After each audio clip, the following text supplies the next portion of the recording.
আজকে যতই আমরা আলোচনা করি না কেন তুরাবকে আমরা ফিরে পাবো না, কিন্তু তুরাবের মৃত্যু আমাদেরকে অনেক কিছু শিক্ষা দিয়ে গেছে। তুরাব সাংবাদিক হিসাবে কেমন ছিল, তুরাব ব্যক্তি হিসাবে কেমন ছিল, সেটা এখানে আমার মনে হয় আলোচনা খুব বেশি প্রয়োজন নেই, কারণ আমরা তুরাবকে দীর্ঘদিন থেকে সহকর্মী হিসেবে ছিল। তাকে না জানার মতো এখানে উপস্থিত কেউ নেই। আমরা জানি প্রতিশ্রুতিশীল অনুসন্ধানী সাংবাদিক ছিল এবং মানুষ হিসাবে সে খুবই ভালো ছিল। তুরাব নিয়ে অনেক স্মৃতি, অনেক কথা, সেটি হয়তো অন্য কোনো অনুষ্ঠানে দীর্ঘ সময় নিয়ে বলা যাবে। তুরাবের মৃত্যু নিয়ে বা সেই সময়কার কয়েকটি বিষয় আমি উল্লেখ করতে চাই। তুরাবের মৃত্যুর খবর পেয়ে যখন ইবনে সিনা হাসপাতালে যাই, তখন আমি অসুস্থ, সারাদিন আমার মোবাইল ফোন বন্ধ ছিল। সন্ধ্যার সময় বাসায় অফিসে এসেছি, আসার পরে আমি তার মৃত্যুর খবরটি পাই। আমি সিলেট বিউ অফিস থেকে আমার সহকর্মী সুব্রতকে নিয়ে আমি হাসপাতালে যাই। যখন যাই তখন আইসিইউর ভিতরে তার মৃতদেহ সারা বুক যাজরা হয়ে আছে বিলেতে। তার লাশের পাশে দাঁড়িয়ে অনেকটা নিজেকেই মৃতর মনে হচ্ছিল, যে একটা মানুষকে মারলে আসলে অবশ্যই আমরা গ্রামে যে দেখতাম চাল জাড়ার যে আমরা কি বলি যাকে চালনি, সেই চালনি ছিদ্রের মতো তার ছিল, কথা বলার মতো সেই সামর্থ্য ছিল না। আমরা যখন বের হয়ে আসলাম তখনও চেষ্টা চলছিল যে পোস্টমর্টম ছাড়া তুরাবের ডেড বডি দাফন করা যায় কিনা, সেই চেষ্টা একটি মহল করছিল। তখন যারা সাংবাদিক নেতৃবৃন্দ ছিল, সহকর্মী যারা ছিলেন, তারা এক ধরনের জোর করেই আমরা ওসমানী হাসপাতালে নিয়ে যাই। হাসপাতালে যাওয়ার পরে হাসপাতালের বাইরে যখন আমরা সেখানে দাঁড়িয়ে আছি, আসলে কারো মুখে কোনো কথা বের হচ্ছিল। আমি সিরাজ ভাই আছেন, ইকু ভাই আছেন, ইকবাল সিদ্দিক ভাই আছেন, আমার যতটুকু মনে পড়ে মঞ্জু ভাই আছেন। মঞ্জু ভাই তো বেশি আমার মনে হয় আপসেট ছিলেন, খুব আমার মনে হয়েছে সবচেয়ে বেশি মনে হয় আমাদের উপস্থিত যারা তাদের মধ্যে সবচেয়ে বেশি মনে হয় মঞ্জু ভাই আঘাত পেয়েছিলেন, তার কথাবার্তারা সেই রকমই ছিল। তো আমি ইকু ভাই, সিরাজ ভাই, ইকবাল ভাই, সিলেট প্রেস ক্লাবের নেতা হিসাবে আমি অনুরোধ করেছিলাম, ভাই একটা কর্মসূচি দেন, আমরা তুরাবের এই হত্যাকাণ্ডের প্রতিবাদে আমরা দাঁড়াতে চাই, তবে একটা অনুরোধ, সংগঠনের পক্ষ থেকে না দিয়ে একটি সার্বজনীন একটি কর্মসূচি দেন যেখানে আমরাও যেতে পারি। বলতে তো দ্বিধা নেই, এটা সত্য যে আমাদের মধ্যে বিভক্তি আছে, সংগঠন একাধিক আছে, আমরা এক সংগঠনের ব্যানারে যদি আমরা দাঁড়াই তাহলে আরেক সংগঠন আমরা অংশ নেই না, এটাই সত্য ছিল।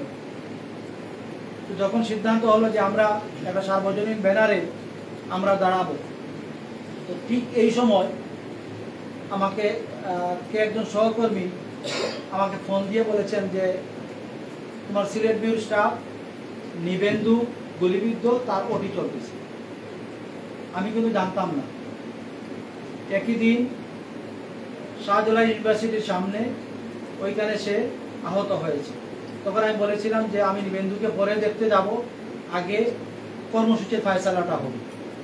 যখন ফায়সালা হলো আমরা ঐক্যবদ্ধভাবে দাঁড়াবো, তখন আমি নিবেন্দুকে দেখতে গিয়েছিলাম।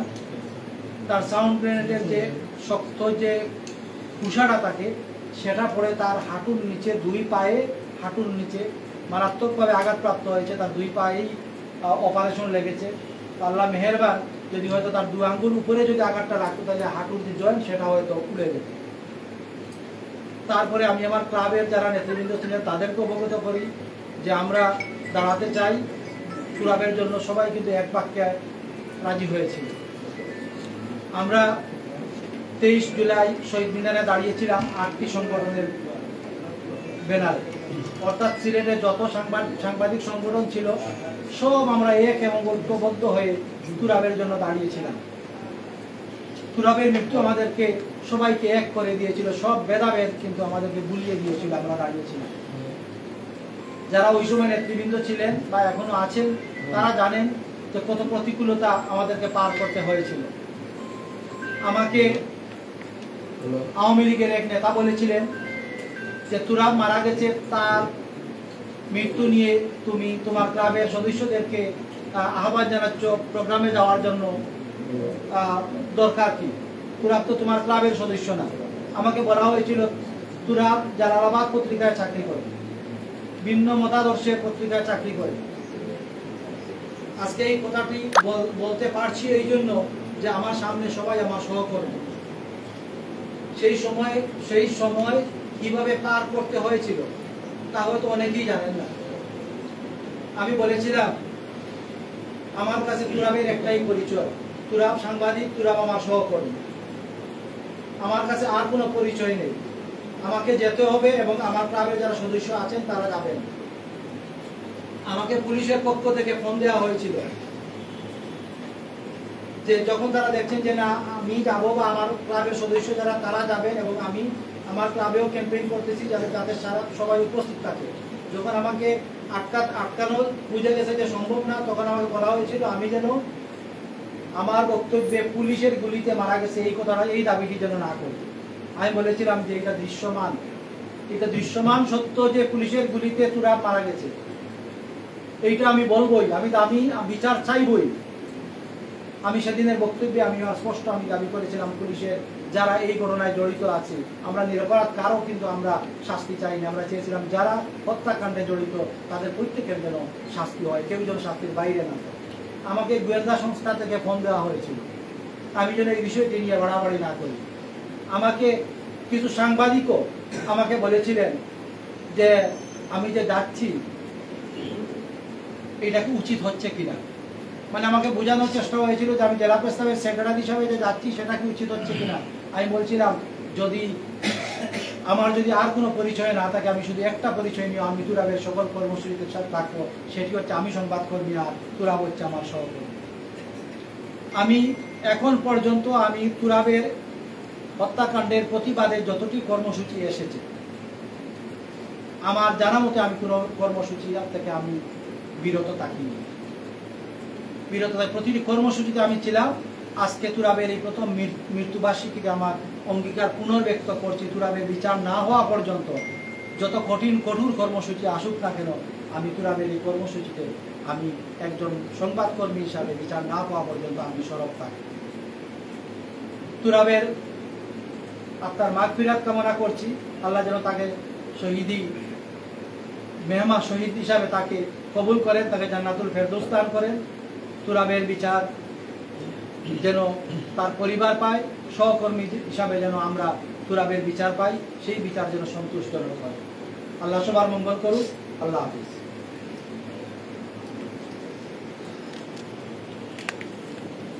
ধন্যবাদ মুবিল ভাইকে বক্তব্যবহুল আলোচনা রাখার জন্য। এই পর্যায়ে আলোচনা রাখার জন্য অনুরোধ করছি বাংলাদেশ সংবাদ সংস্থা বাসসের সিলেট ব্যুরো প্রধান সেলিম ভাই। আসসালামু আলাইকুম। আমরা যদি 1876 থেকে আমাদের সিলেটের সাংবাদিকতা হিসাব করি তাহলে এখন 150 বছর, আর এর আগে আমাদের যে এই যে গৌরীশঙ্কর ভট্টাচার্য যদি হিসাব করি তাহলে প্রায় 200 বছর। এই 200 বছরের সাংবাদিকতা আমাদের অনেক অর্জন আছে। আপনারা জানেন যে হিকি নামে একজন ইংরেজ বন্ধু প্রথম যে ইন্ডিয়া গেজেট বের করেছিলেন, সেই গেজেট বের করার পর তিনি সাদা চামড়ার মানুষ ছিলেন। তিনি তখনকার গভর্নর জেনারেল ওয়ারেন হেস্টিংস এর ওয়াইফ সম্পর্কে বিরূপ নিউজ করেছিলেন, যার ফলে সাদা চামড়ার মানুষ হওয়া সত্ত্বেও তাকে এই জেল খাটতে হয়েছে। একইভাবে আমরা গৌরীশঙ্কর ভট্টাচার্য সিলেটের মানুষ, তিনি কলকাতায় যখন সংবাদপত্র প্রকাশ করলেন তখন দেখা গেল এই সংবাদ প্রকাশের কারণে তাকেও জেল খাটতে হয়েছে। কিন্তু 1857 সালে যখন সিপাহী বিদ্রোহ হয় তখন সেই সিপাহী বিদ্রোহের বিরোধিতা তিনি করেছিলেন, পরে ইংরেজের পক্ষ নিয়েছিলেন। কিন্তু যখন ইংরেজদের স্বার্থে আঘাত পড়েছে তখনই তাকে নির্যাতনের শিকার হতে হয়েছে। আমরা এইভাবে যদি দেখি যে আমরা একটা দেখবো যে যেখানে সিলেটে যে সংবাদপত্র বের বিপিন পালকেও জেল খাটতে হয়েছে। তাকে বলা হয়েছে যে এই সংবাদের সূত্র কি, তিনি বলেছেন আমি বলবো না, এই কারণে তাকে আদালত অবমাননার দায়ে 6 মাসের জেল খাটতে হয়েছে। এইভাবে পর্যায়ক্রমে আমরা দেখি যে শেষ পর্যন্ত আমরা পাই যে মৌলভীবাজারে জগৎসী নামক জায়গায় মহেন্দ্রনাথ দে নামে একজন সাংবাদিক ছিলেন, তিনি আইনজীবী ছিলেন, তাকেও ব্রিটিশ সরকার গুলি করে হত্যা করেছে। এখানে এই যে গুলি করে হত্যা করা হয়েছে, এখানে অনেক বিতর্ক আছে, যাই হোক আমি সেখানে যাচ্ছি না। এই গুলি করা এই যে মহেন্দ্রনাথের বিপক্ষে এখানে আমাদের যে ব্রজেন্দ্র নারায়ণ চৌধুরী, যিনি মহিলা কলেজ করেছেন, তিনি তার আত্মজীবনীতে লিখেছেন, রবীন্দ্রনাথ দত্ত অ্যাডভোকেট, তিনিও এর বিরুদ্ধে কথা বলেছেন। কিন্তু আমরা এইভাবে বিভিন্ন সময় সাংবাদিককে নির্যাতিত হতে দেখেছি, এমনকি আমির রশিদ চৌধুরীকে মানে গুন্ডারা খুঁজেছে, আমাদের মোহাম্মদ নুরুল হক সাহেবকে অসংখ্যবার মানে হুমকি দেওয়া হয়েছে। এই পর্যায়ে আমরা সিলেটের সাংবাদিকরা মানে অনেক মানে প্রতিকূলতার মোকাবেলা করে তারা কাজ করছে। এবং সর্বশেষ আমরা যেটা দেখি যে আমাদের এখানে আছে নির্যাতিত সাংবাদিক আহমদ নূর সাহেব, মুক্তা হোসেন নূর সাহেব, তারা যে এই যে 111 কি অবস্থা, কি দুর্বিষহ অবস্থা গিয়েছে।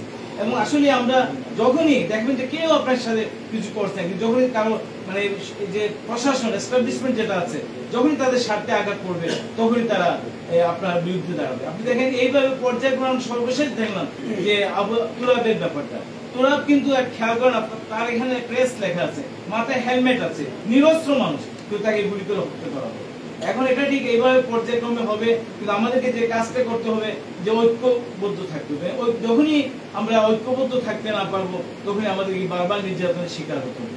তবে যাই হোক, এখানে নবেল সাহেব যেটা বলেছেন যে এই তুরাবের মৃত্যুতে দেখা যাচ্ছে সব দলমতের সাংবাদিকরা এক প্ল্যাটফর্মে এসেছে। আমরা আশা করব যে এই যে রক্তের যে ধারায় এই যে কথা যে খুন ছড়াবে আগুন সবখানে, আমরা বিশ্বাস করি যে তুরাবের খুন আমাদেরকে উজ্জীবিত করবে, আর কিছু না হোক ঐক্যবদ্ধ থাকার জন্য। এবং যদি সাংবাদিকরা ঐক্যবদ্ধ থাকেন তাহলে অবশ্যই বিজয় সুনিশ্চিত। ধন্যবাদ। আসসালামু আলাইকুম। ধন্যবাদ সেলিম ভাই। এই পর্যায়ে বক্তব্য রাখার জন্য অনুরোধ করছি দৈনিক প্রভাত ফেলা সম্পাদক কবির আহমদ সোহেল ভাই।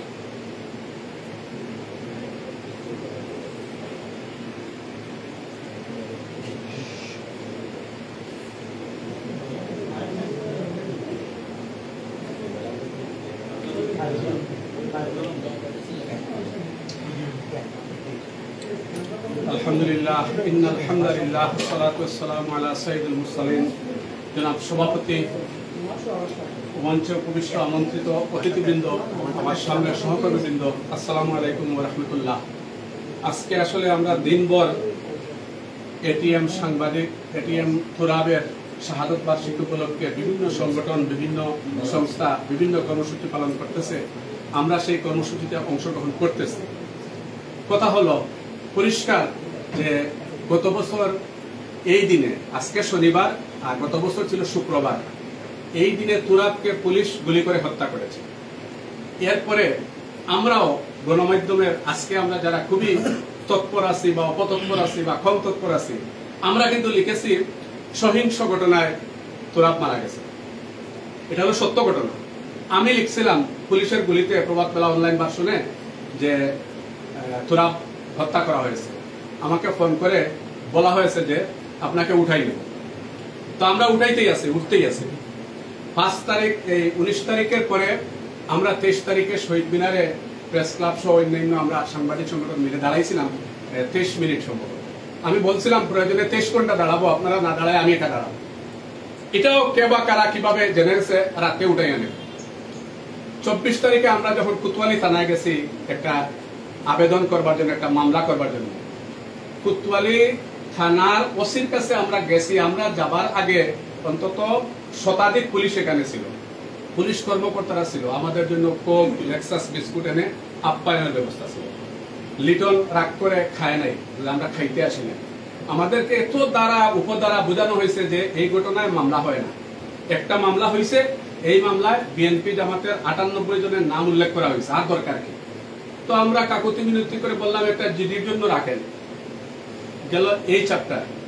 একটু পিছনে আসেন, পুলিশ ওইখানে গুলি করছে, তুরাবকে উসমানী হাসপাতালে পাঠানো হয়েছে। ওইখানে 2 ঘন্টা ওইখানে কোনো ডাক্তাররা চিকিৎসা দেয় নাই। নার্স ব্রাদাররা ওর খুলছিল, স্প্রিন্টার খুলছিল। এই হত্যাকাণ্ডের সাথে কি আমরা উসমানী হাসপাতালের এই যে চিকিৎসা সেবায় অবহেলা, সেটাকে দায় দিতে পারি না? তাদের চিকিৎসার অবহেলা, তার হায়াত নাই, সেটা ভিন্ন কথা। ইন্টারনাল ব্লিডিং এর কারণে তুরাব মারা গেছে, এটি মেডিকেলের কথা। যদি ঠিকমতো তার চিকিৎসাটা হইতো, হয়তো বা সে বেঁচে থাকতো। আমরা উসমানী হাসপাতালের চিকিৎসায় অবহেলা পাইলাম। আগের দিন 19 তারিখের আগের দিন আমাদের পিছনে মেয়র ভবনের রুদ্ধদ্বার মিটিং হইল তৎকালীন মেয়রের সভাপতিত্বে। ওইখানে পুলিশের কর্মকর্তারা ছিল। এর আগের দিন নিষিদ্ধ ঘোষিত 24-এর পরাজিত শক্তি আওয়ামী লীগ ছাত্রলীগের নেতারা সশস্ত্র মিছিল করলো। এই পরিকল্পিতভাবে তুরাবকে হত্যা করা হয়েছে, এটা পরিষ্কার। আমরা গণমাধ্যমের সহকর্মী যারা আছি ভাই, মৃত্যুতে কেউ ভাগ্যবান হয়, শহীদ তুরাব সৌভাগ্যবান, তার মৃত্যু হয়েছে শাহাদাতের মৃত্যু। আমার মৃত্যু কিরকম হবে আমি জানি না, যদি শাহাদাতের মৃত্যু হয় আমিও সৌভাগ্যবান। আমরা সত্যের সপক্ষে থাকি, আল্লাহর ওয়াস্তে আমরা যদি সত্যের সপক্ষে থাকি, কোন হত্যার বিচার পৃথিবীতে গায়েব হয় নাই, একদিন না একদিন তুরাব হত্যার বিচার হবে। আমরা আশা রাখি। আমাদের দৈনিক জালালাবাদ সম্পাদক ওই সময়ে বিদেশে ছিলেন, আমরা অভিভাবকহীন ছিলাম। রাত্রে আমি আর লিটন ছাড়া আমরা কাউকে খুঁজে পাইতাম না। উকিলের বাসায় যাওয়া বা কোনো কাজ করা, খুব পুতুড়ে পরিস্থিতির মধ্যে ছিলাম। এখন তো আমরা কথা বলতেছি, জানি না আগামীতে, নূর ভাই একটু আগে বলছেন আগামীতে যে এসছে খারাপ পরিস্থিতি হবে না, সেটা মনে করার কোনো সুযোগ নাই। তো আমরা এই খারাপ পরিস্থিতি আসার আগে আমরা যদি সচেতন হই, আমরা যদি সত্যের সপক্ষে থাকি, হিংসা বিদ্বেষ পারস্পরিক হানাহানি শত্রুতা এগুলা বাদ দিয়ে যদি সত্যের সপক্ষে আমরা সাংবাদিকতা করি, ইনশাল্লাহ তুরাব হত্যার বিচার হবে। তুরাবের আত্মার মাগফিরাত কামনা করি। তুরাবের মৃত্যুকে আল্লাহ যেন শাহাদাতের সর্বোচ্চ মর্যাদা দান করেন, এই কামনা রেখে আমার বক্তব্য শেষ করছি। আল্লাহ হাফিজ।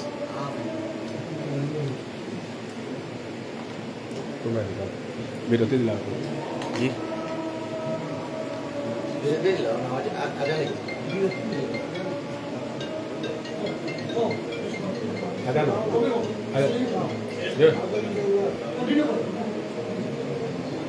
শহীদ তুরাব ছিল মাঠের সাংবাদিক। 2017 সালে যখন দৈনিক জালালাবাদে মহসর থেকে আসলো, সেই সময় বার্তা প্রধান দৈনিক জালালাবাদে ছিলেন আব্দুল কাদের তাফাদার ভাই। এই পর্যায়ে তুরাবকে খুব কাছ থেকে দেখেছেন এবং তার দায়িত্বনিষ্ঠ সম্পর্কে খুব ভালো অবগত আছেন আব্দুল কাদের তাফাদার ভাই।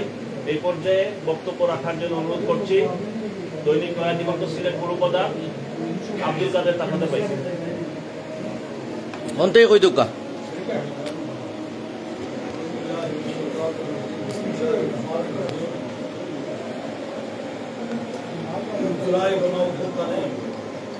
সিলেটের ইতিহাসে একজনই শাহাদাত বরণ করেছেন। গত 100 বছরের ইতিহাসে একজন সাংবাদিক শাহাদাত বরণ করেছেন। তিনি আমাদের প্রিয় সাংবাদিক, আমাদের প্রিয় সহকর্মী, আমাদের অনেকের প্রিয় বাতিদা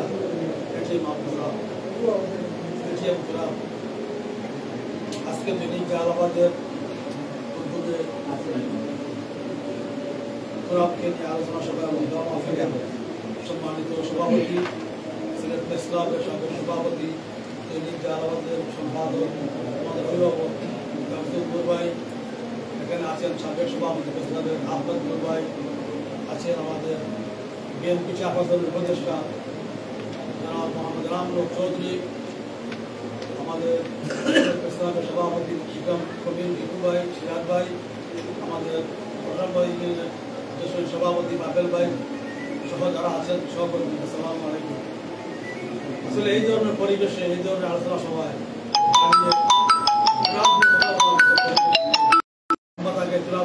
প্রথম ছিল আমাদের তার যে তৎপরতা, কারণ তাকে আমরা টেবিলে নিয়ে আসি এবং সে অত্যন্ত ভালো ভালো রিপোর্ট করে। মৃত্যুর 2 দিন আগে বুধবার ছিল, কিন্তু রাত্রে আমার সাথে প্রায় সে হোয়াটসঅ্যাপে রাত্রে 3টা করে মেসেজ করে এটা শোনাও বলতো, তথা এই দেখেন কেমন হয়েছে, বা আমি আগামী একদিন বলবো দেখেন কেমন হয়েছে, এরকম বলতে পারি। আমার সব স্মৃতি খুব বেশি মনে পড়ে।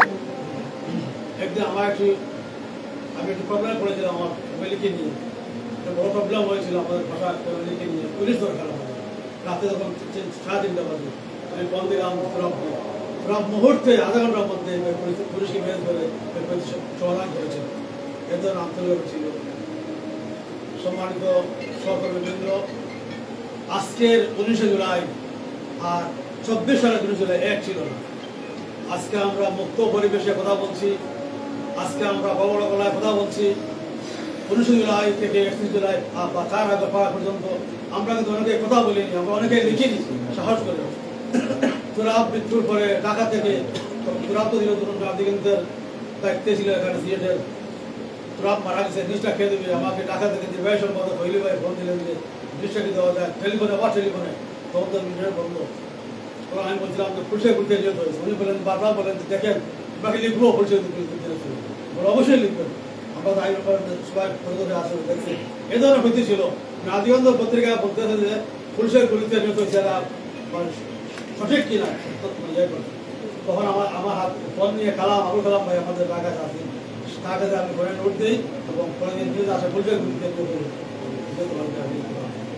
আজকে কবিরা অবশ্যই কিছু কথা বলেছেন যে আমরা মামলায় দেখেছেন শহীদ মিনার এসেছে আমার কথা বলেছেন, আমার নাম যখন বলা হয় তখন আমাকে কোথাও দেওয়া হয় না, টেস্ট দিলাই এ ধরনের কিছু লোককে আমাদের কোথাও দেওয়া হয় না, ওনারা কোথাও বলেছেন।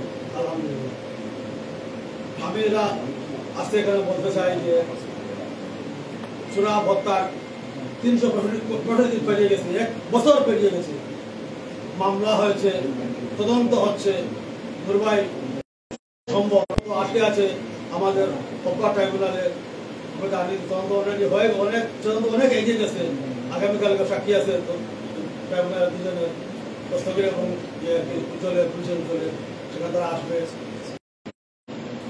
কেন আমরা 1 বছর পুরাবের মতো হত্যাকাণ্ড, যার জন্য হত্যাকাণ্ড, পুলিশ টার্গেট ক্লিন করেছে, দস্তগীর গুলি করেছে, আকবর আলী ছিল সাথে, ছিল ওসি মহিউদ্দিন ছিল, আমরা অবশ্য জানি আমরা মামলা হয়েছে, সাক্ষী আছে, কথা বলছে, আমরা এগুলো আদালত দেখবে এবং আমার মনে হয় যে এই বিষয়গুলা খুব সিরিয়াসলি আমরা কথা বলা দরকার। যেখানে যেভাবে দ্রব্যের অনেক দিকে ইয়ে আছে, জেল আছে, যেখানে যেভাবে কথা বলা দরকার, আমার মনে হয় যে কথা বলে চূড়া হত্যার একটি সঠিক বিচার হওয়া দরকার, ফাঁসি হওয়া দরকার। আজকে আকবর আলী শেখ কোথায় আছেন? আকবর আলী শেখ এই মুহূর্তে কোথায় আছে? আকবর আলী শেখ এই মুহূর্তে সরকারের জনশন মন্ত্রণালয়ের ন্যস্ত আছে, গ্রেপ্তার করা হয় না তাকে। এটা কিন্তু খুব বিষয়ের বিষয়, কেন গ্রেপ্তার করা হবে না? গ্রেপ্তার করা হোক, বিচার হবে, দেখা যাবে সরকার কি অবস্থা। আমরা এখান থেকে খেতাব দাবি জানাই, আকবর আলী শেখ সহ মহিউদ্দিন সহ যারা এখন আসামি গ্রেপ্তার হয় নাই, অনতি বিলম্বে 1 সপ্তাহের মধ্যে তাদের সবাইকে গ্রেপ্তার করতে হবে। আমরা এই চূড়া হত্যাকাণ্ড নিয়ে আমরা যখন সিলেটের সাংবাদিক সমাজ আমরা ঐক্যবদ্ধ হওয়ার সুযোগ পেয়েছি, এই সুযোগে দুর্বল বলেছেন সরকার, আমরা যাতে যদি ঐক্য থাকি তাহলে আমরা অনেক কিছু করতে পারি, আর আমরা ভেঙে গেলে, আমরা বিচ্ছিন্ন হয়ে গেলে মানুষ করতে পারি না। আল্লাহ আমাদের সবাইকে ঐক্যবদ্ধ থেকে সিলেটের সাংবাদিক সমাজের পক্ষে কথা বলার তৌফিক দান করুন। আমরা কিছুক্ষণের মধ্যে আসর নামাজের বিরতিতে যাব। এর আগে অন্য আরেকটি প্রোগ্রামে থাকার জন্য চলে যেতে হচ্ছে বলে আমরা সিলেট প্রেস ক্লাব সভাপতি জনাব ইকরামুল কবির রিপু ভাইকে বক্তব্য রাখার জন্য অনুরোধ করছি। বক্তব্য নিয়ে আসছেন সিলেট প্রেস ক্লাব সভাপতি ইকরামুল কবির রিপু। সভাপতি এবং সিলেটের আমাদের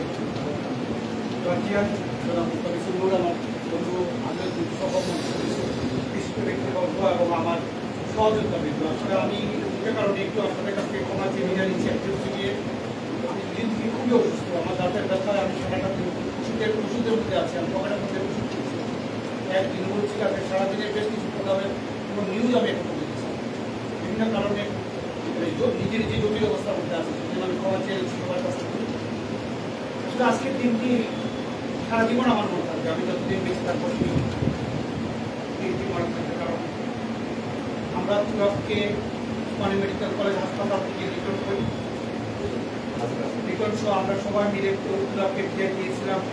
মোটামুটি সাব্যস্ত করেই সমস্ত শরীরে ব্যান্ডেজ ছিল, আমরা ফটো সেশনও করেছিলাম, আপনারা দেখেছেন হয়তো। এমার্জেন্সি গেটে আমরা ফটো সেশন করেছিলাম, তুরস্ক বলেছিলাম অ্যাম্বুলেন্সে শুয়ে যেতে, তুরস্ক বলছে না, বসে নিতে হবে। এবং শেষ কথা তুরস্কের সাথে আমার হয়েছিল যে পানি খাবো।